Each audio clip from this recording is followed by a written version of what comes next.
ونستعينه ونستغفره ونؤمن به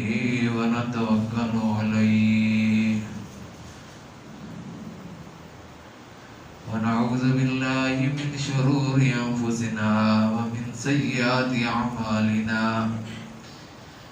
من يهده الله فلا مضل له ومن يضلل فلا هادي له ونشهد أن لا إله إلا الله وحده لا شريك له ونشهد أن سيدنا ومولانا محمدا عبده ورسوله صلى الله عليه وعلى آله وأصحابه وسلم تسليما كثيرا كثيرا أما بعد فأعوذ بالله من الشيطان الرجيم بسم الله الرحمن الرحيم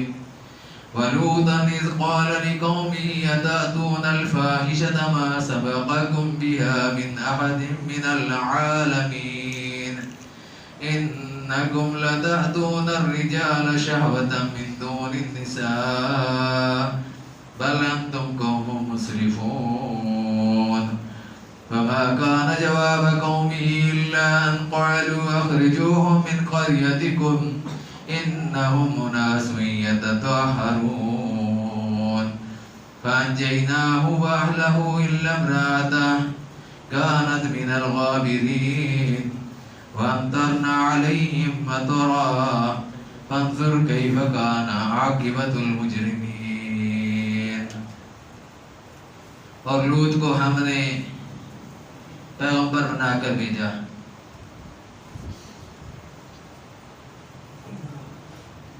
پھر یاد کرو جب اس نے اپنی قوم سے کہا کیا تم ایسے بے حیا ہو گئے ہو کہ وہ فحش کام کرتے ہو جو تم سے پہلے دنیا میں کسی نے نہیں کیے تھے. تم عورتوں کو چھوڑ کر مردوں سے اپنی خواہش پوری کرتے ہو. حقیقت یہ ہے کہ تم بالکل ہی ہاتھ سے گزر جانے والے لوگ ہو. مگر اس کی قوم کا جواب اس کے سوا کچھ نہ تھا کہ نکالو ان لوگوں کو اپنی بستیوں سے، یہ بڑے پاک باز بنتے ہیں. آخر کار ہم نے لوط اور اس کے گھر والوں کو بجز اس کی بیوی کے جو پیچھے رہ جانے والوں میں تھی بچا کر نکال دیا اور اس قوم پر برسائی ایک بارش. پھر دیکھو ان مجرموں کا کیا انجام ہوا.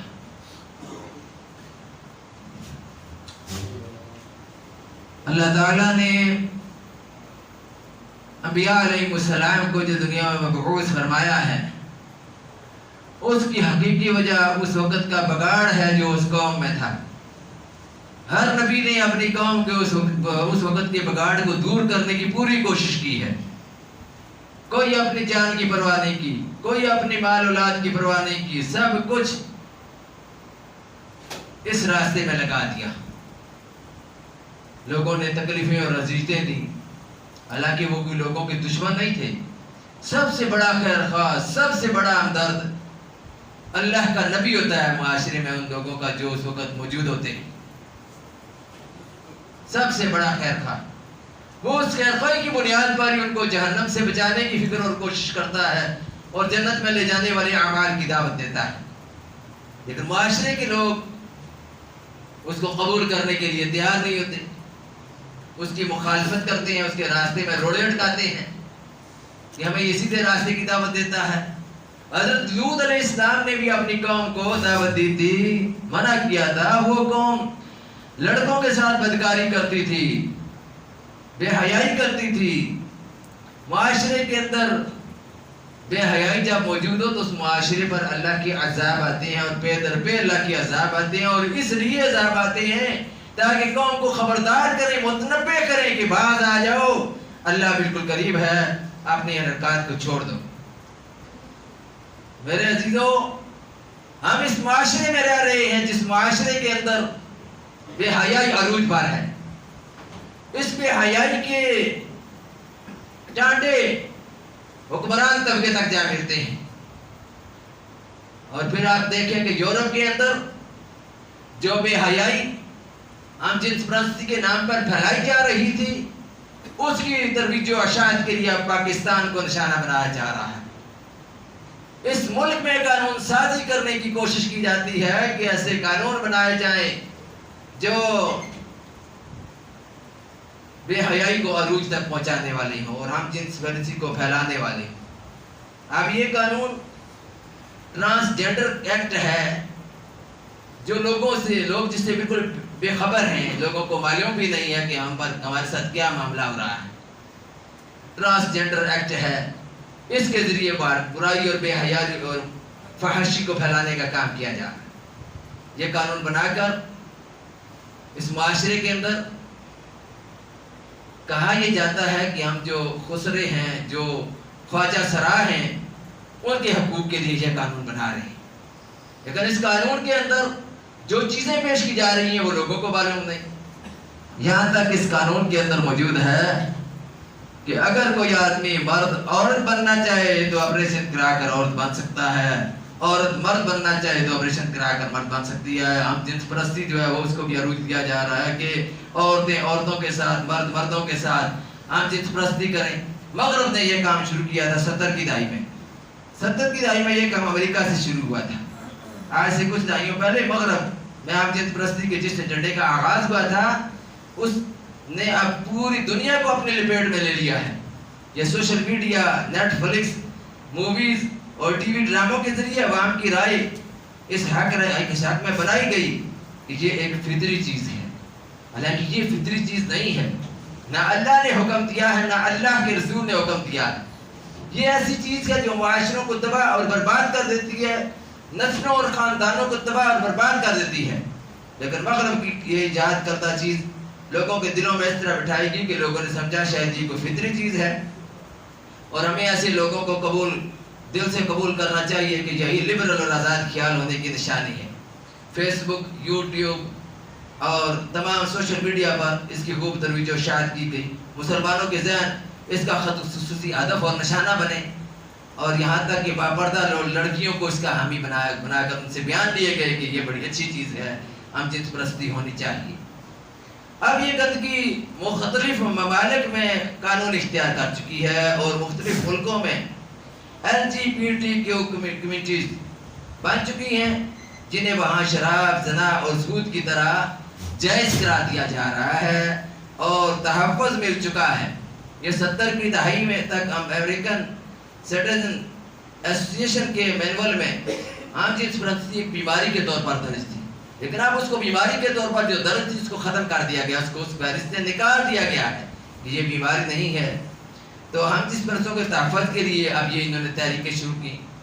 اور پھر ٹرانسجنڈر کے حقوق کے نام پر جس نے اب ایک بھیانک روپ دھار لیا ہے، اور وہ ہے جینڈر فلوئڈٹی، جس کے مطابق اب کوئی بھی کسی وقت بھی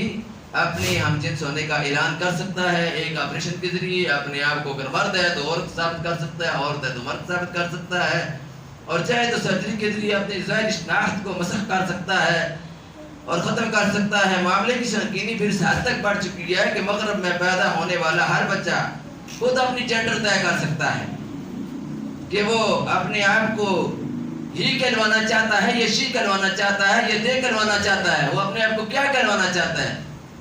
جو کچھ بننا چاہتا ہے بن جائے۔ لیکن یہ اللہ کے قانون کے ساتھ ٹکراؤ ہے۔ اللہ نے جس فطرت پر انسان کو پیدا کیا ہے، مردوں کو اس نے پیدا کیا، عورتوں کو اس نے پیدا کیا، درمیانی مخلوق کو جس کو آپ خواجہ سرا کہتے ہیں اس کو بھی اللہ ہی نے پیدا کیا۔ تو اللہ تعالیٰ نے یہ پیدائش کیا، اللہ تعالیٰ کی یہ پیدا کردہ چیزوں کے اندر، اللہ کی تخلیق کے اندر کسی قسم کی اس طرح کر کے کرنا، گڑبڑ کرنا اللہ کو سخت ناگوار اور سخت ناپسند ہے۔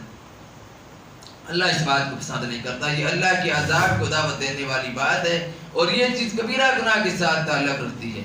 تو یہ فتنہ اب ہم تک بھی پہنچ رہا ہے، قانون سازیاں کرنے کی کوشش ہو رہی ہے ٹرانسجنڈر ایکٹ کے نام پر، خواجہ سراؤں کے حقوق کے نام پر، اس کی آڑ میں قانون اس طرح کے بنائے جا رہے ہیں کہ تاکہ معاشرے کے اندر بے حیائی جو پہلے ہی موجود ہے اس کو مزید عروج اور ترقی ملے۔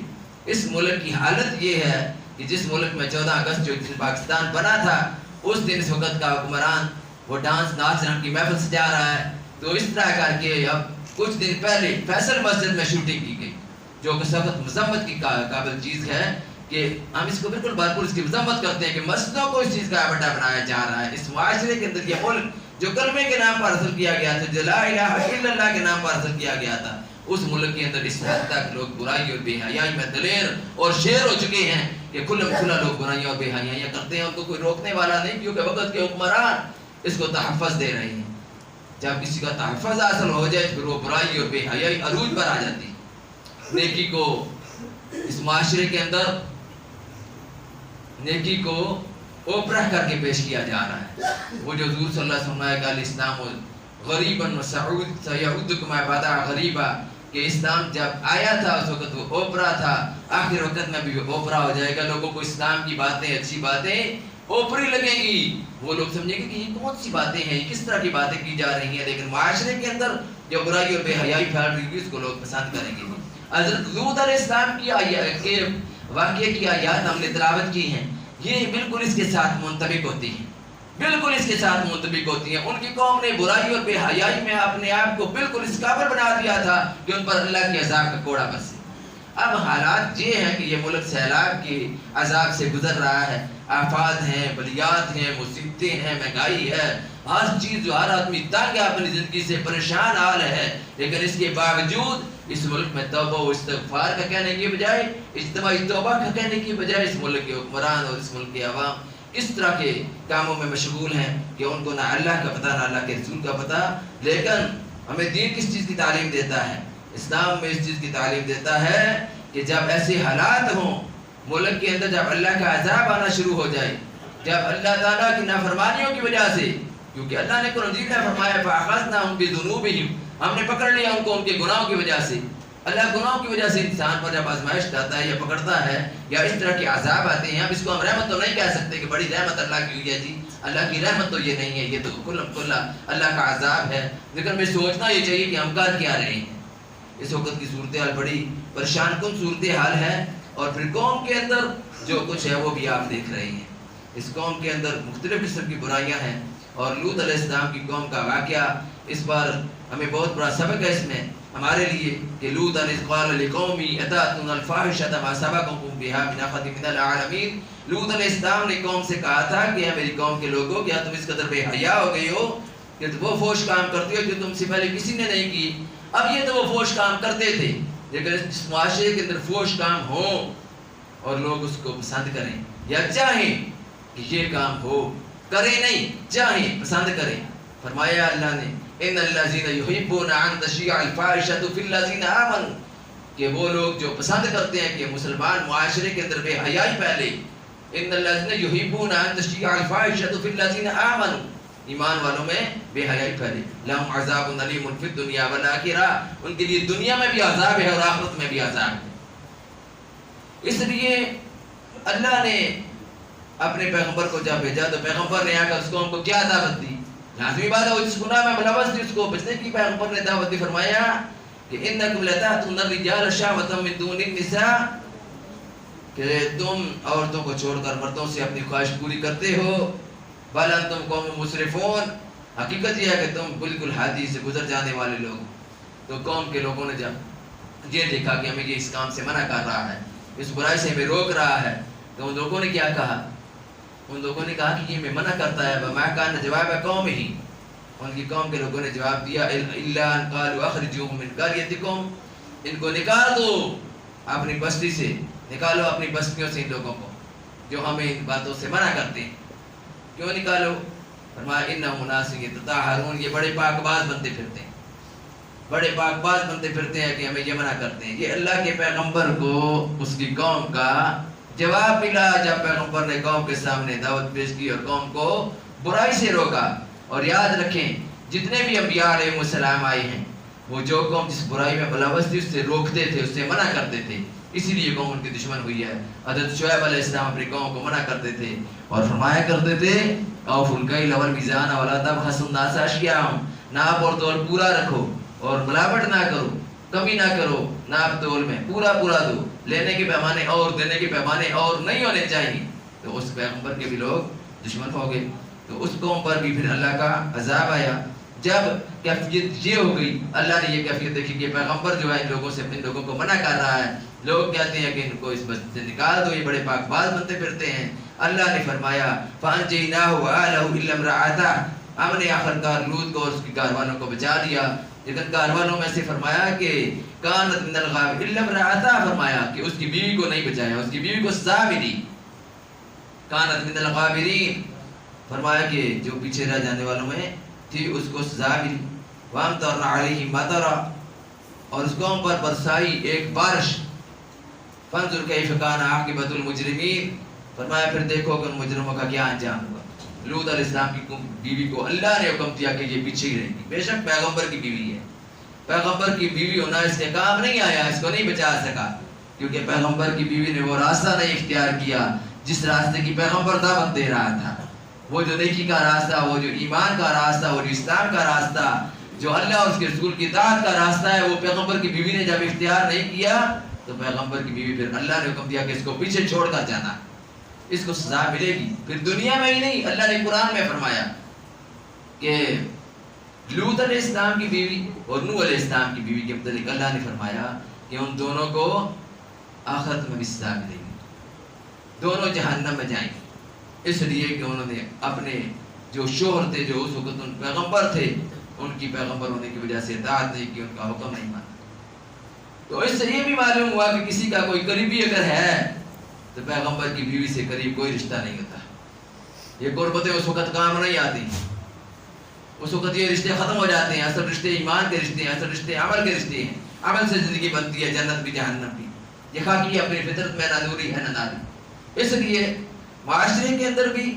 جو برائی اور بے حیائی ہے، اس کی اب تفصیل میں نہیں جانا چاہتا، وقت نہیں ہے، بڑی اس کی متعلق باتیں ہیں کہ اس قوم کا علاج کیا جائے جو قوم ان کاموں کے ملوث ہو جائے، اسلام میں اس کی سزا کیا ہے، خلفائے راشدین نے اپنے وقت میں ایسے لوگوں کو کیا سزائیں دی ہیں جب ان کی حکمرانی قائم تھی، اپنی خلافت قائم تھی، اپنی خلافت کے دور میں ان لوگوں کے ایسے لوگوں کے لیے کیا سزائیں تجویز کی ہیں جو اس طرح کی برائیوں کے مرتکب ہوتے تھے، اور جو مسلمان حکومتیں ہیں ان کی اللہ نے ذمہ داری لگائی ہے کہ وہ کیا کریں۔ اللہ نے فرمایا کہ الذین مکناہم فی الارض، جب ہم ان کو زمین میں اقتدار دیتے ہیں، الذین مکناہم فی الارض اقاموا الصلاۃ، وہ نماز کا نظام قائم کرتے ہیں، وآتوا الزکاۃ، زکوٰۃ کا نظام قائم کرتے ہیں، وامروا بالمعروف ونہوا عن المنکر، نیکیوں کو پھیلانے اور برائیوں کو روکنے کا نظام جاری کرتے ہیں۔ اللہ نے تو یہ ڈیوٹی لگائی ہے اہل ایمان کی، پھر مسلم معاشرہ ہو، مسلمانوں کا معاشرہ ہو، وہ ملک ہو جو کلمے کی بنیاد پر حاصل کیا گیا ہو، اس ملک میں، اس معاشرے میں برائی اور بے حیائی کی اگر ترویج و اشاعت کی جائے گی تو پھر حکمرانوں کو بھی معلوم ہونا چاہیے کہ یہ حضرت محمد صلی اللہ علیہ وآلہ وسلم کے غلاموں کا ملک ہے، اور یہ لوگ کبھی برداشت نہیں کریں گے کہ جب تک ہمارے سروں پر، ہماری گردنوں پر ہمارے سر موجود ہیں، اس وقت تک اللہ کے قانون کے ساتھ ٹکراؤ والا کوئی قانون، بے غیرتی اور بے حیائی والا کوئی قانون، معاشرے کے گندگی پھیلانے والا کوئی قانون جاری و ساری کیا جائے۔ اس کی بھرپور مذمت کرنی چاہیے، ہر آدمی کو مذمت کرنی چاہیے اور بولنا چاہیے لوگوں کو کہ ہم معاشرے کے اندر اسلام چاہتے ہیں، اسلامی قانون چاہتے ہیں۔ یہی لوگ جب اسلامی قانون کی بات ہوتی ہے تو مخالفتیں کرتے ہیں اور کہتے ہیں کہ جی یہ بڑا مشکل کام ہے، بے غیرتی اور بے حیائی والی قانون بنانے مشکل کام نہیں ہے، لیکن یہ قانون بنانے مشکل کام ہے۔ مہنگائی مسلط کرو، عوام ناراض ہوتی ہے، پھر بھی مسلط کر دیتے ہو، کوئی بھی خوش نہیں کہ مہنگائی ہو، اور بھی جو لوگ کچھ اپنی مرضی کے قوانین ہیں وہ جاری و ساری کرتے ہو، لیکن جب اللہ کے قانون کی بات آتی ہے، رسول اللہ صلی اللہ علیہ وآلہ وسلم کی شریعت کی بات آتی ہے، اس وقت کیا ہوتا ہے کہ اس کے لیے قانون سازی ہوتی ہے۔ ایسی قانون سازی اس کے لیے کوئی اجازت نہیں ہے اسلام میں۔ اسلام کہتا ہے کہ اللہ نے جو حکم دیا ہے، اللہ رسول نے جو حکم دیا ہے، اس کو اسی طرح بعین ہی جاری و ساری کر دینا چاہیے، کوئی کسی سے پوچھنے کی ضرورت نہیں ہے، کیونکہ اللہ نے فرما دیا ہے اور اللہ کے رسول نے فرما دیا ہے، اور اہل ایمان کو یہ بات فرما دی ہے کہ اطیعوا اللہ و اطیعوا الرسول، اللہ کی اطاعت کرو اور اللہ کے رسول کی اطاعت کرو، اس کے بعد کسی دوسرے کی اطاعت کی کوئی ضرورت ہی نہیں ہے۔ اگر اطاعت ہوگی تو انما الطاعۃ فی المعروف، صرف معروف میں اطاعت ہوگی، برائی میں کوئی اطاعت نہیں ہوگی۔ کوئی برا قانون لاگو کرے گا، کوئی برائیاں پر مسلط کرنے کی کوشش کرے گا، وہ بالکل پاؤں کی ٹھوکر سے اڑا دی جائے گی۔ اللہ نے فرمایا کہ بالکل اس طرح کی اطاعت جائز نہیں ہے۔ رسول اللہ صلی اللہ علیہ وسلم نے بھی فرمایا کہ لا طاعۃ لمخلوق فی معصیۃ الخالق، مخلوق کی ایسی اطاعت نہیں قابل قبول جس میں خالق کی نافرمانی ہو۔ اس لیے اللہ کی نافرمانی، اللہ کے رسول کی نافرمانی اگر ہم پر مسلط کی جائے گی تو ہم اس کو ناقابل قبول تصور ہی نہیں صرف کریں گے بلکہ اس کی بھرپور مذمت کریں گے۔ اللہ سے دعا ہے اپنے قانون پر، اپنے قرآن و سنت کی تعلیمات پر عمل کرنے کی توفیق نصیب فرمائے. وآخر دعوانا